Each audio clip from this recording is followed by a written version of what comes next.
All right, good afternoon, everybody, or at least here it's afternoon. And what's today's topic on Coffee and Questions? Well, I was taking a look, and a friend of mine had taken a look at my garage and said, "Hey, that looks a little expensive. You made all your own shelf brackets." He goes, "Wasn't that, kind of a pain to do?" And I said, "No, not really." And I made them out of railroad ties, and I had some, I don't know, half or 3/4 inch, steel, cold rolled steel, flat stock, and some of it was scrap. And no, it wasn't actually, and I don't worry about the time involved in it or anything else. They're simple projects, and I'm going to go ahead and I'm going to change the picture here. Like I've always said, no long intros. Let's just get right after it, and I'll talk to you about how easy it was to do. They're incredibly strong. They're decorative. They look nice and rustic, none of this store-bought stuff.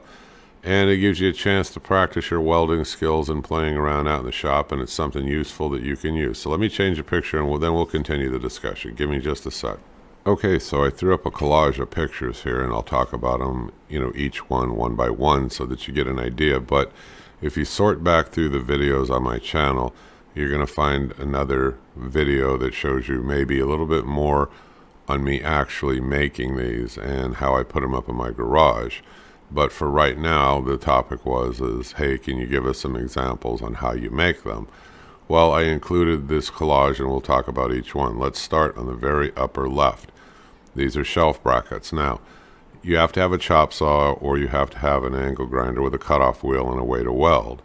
And you can make these. They're very easy to make. Now, most of these railroad ties are going to come to a point like you see in the picture on the lower left.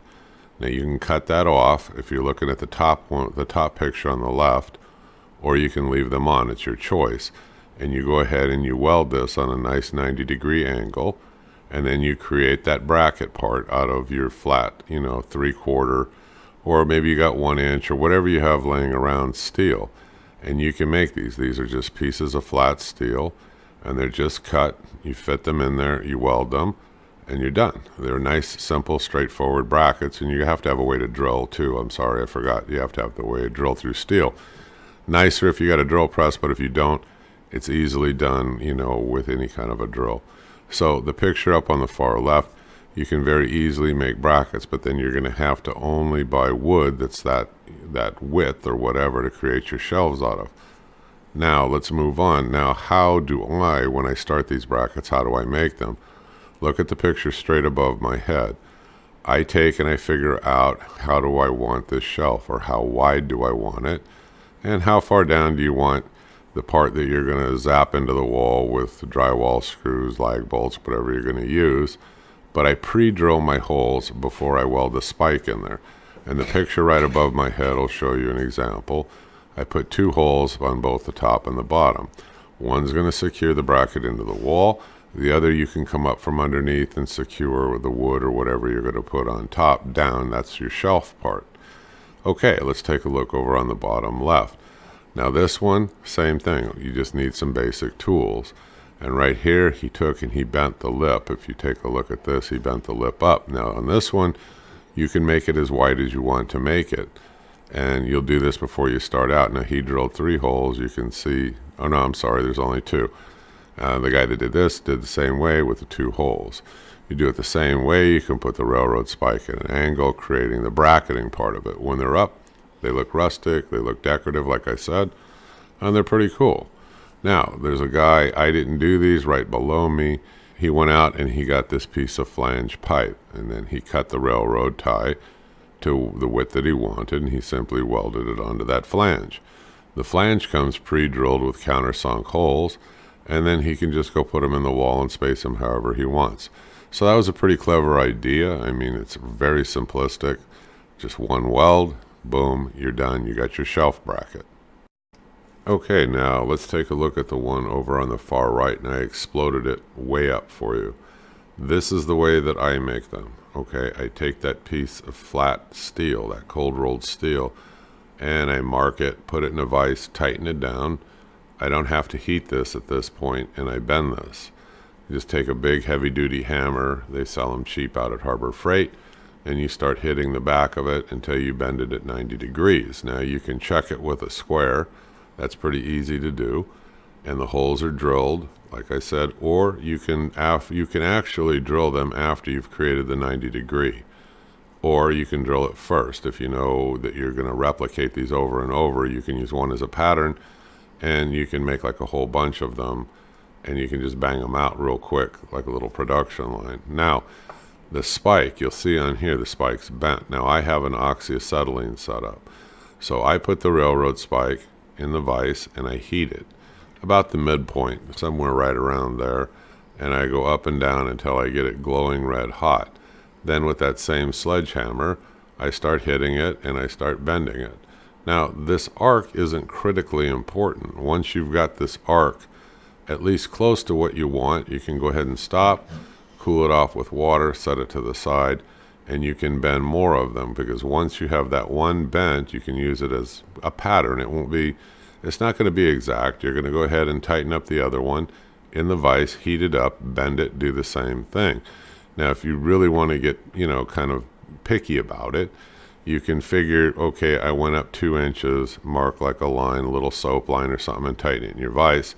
Then that way, every single railroad spike that you put in there to heat up, you're going to have it at the same point before you start bending.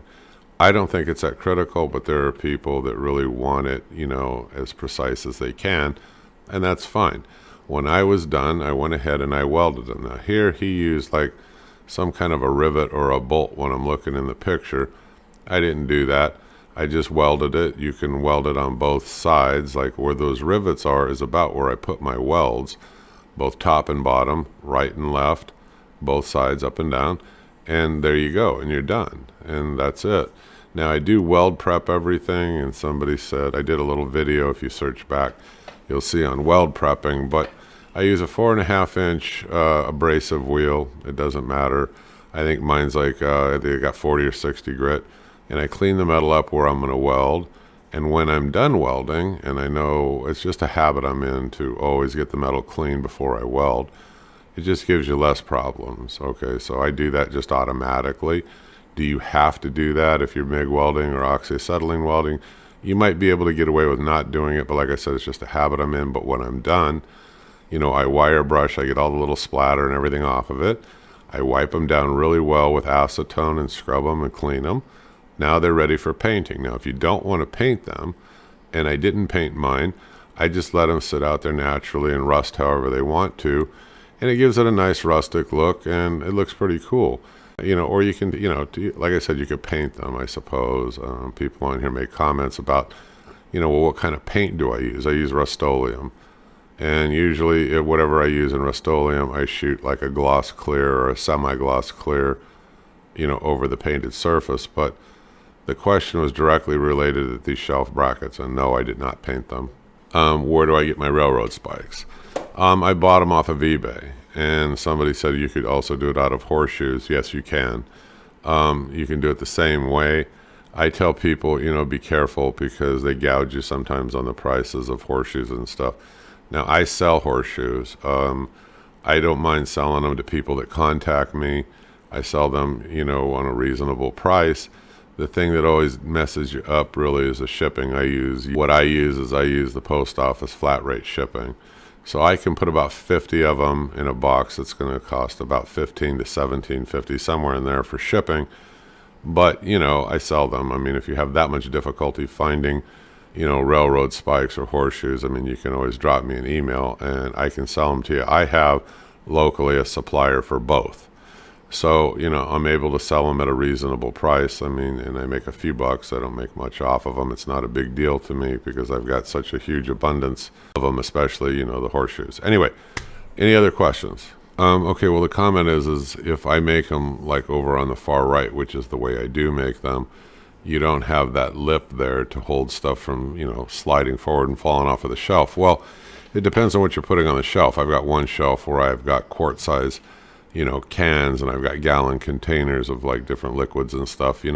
I'm not worried about it. Now, if you are, you can turn around with, some thin, or thinner type of pine wood that you can buy out at the big box, 2 inches wide or so, and you can just, by drilling and countersinking, or by gluing, you can glue your own edge on there if you want to. Now, I haven't had a need to do that, but I understand what you're saying. But you ask me how I make them like the one over on the far right, except for those bolts. I mean, I weld mine, and that's how I make them. And I let them rust out. Now, you can make it like on the bottom left over here and bend that lip up, so that holds the board on too, but I didn't see a point in doing that because I've got those screw holes in through the bottom, and after you screw them on, I mean, they're not going to slide around anyway, so it doesn't matter to me. Okay, the other comment is like, well, you can also make them a little bit longer and weld, additional metal hooks and things on them. Yeah, you can. Now, these pictures are up here to give you an idea of things that you can go do, and they're easy to make, and you can add to them whatever you want, make them your own design. Now, the one over here on that upper far right, like I said, I've got a bit where, I countersink like with those screw holes, I countersink the metal there so that screws set down flush and flat. You don't have to do that, but it gives it a nice touch. Now, you can make these any way you want, add to them. You can take these railroad ties if you've got a forge or you have some other way of doing it. Take a crescent wrench, make a twist in them before you make the bends, or just twist them and weld them on there straight. I understand that there's lots and lots of variations to these things. I didn't do it that way. I keep them simple, and this is the way that I sell them. Now, I sell these also.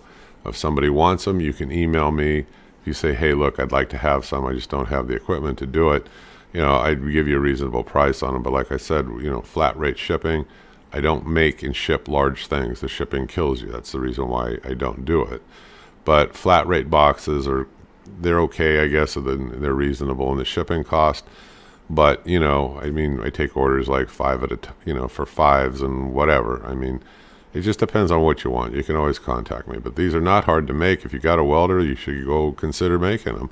Hey, that's about it for the questions. I'm the Home Handyman. I hope you click subscribe. Keep following me. Give me a thumbs up. I'll talk to you folks again soon. Thank you. Bye-bye.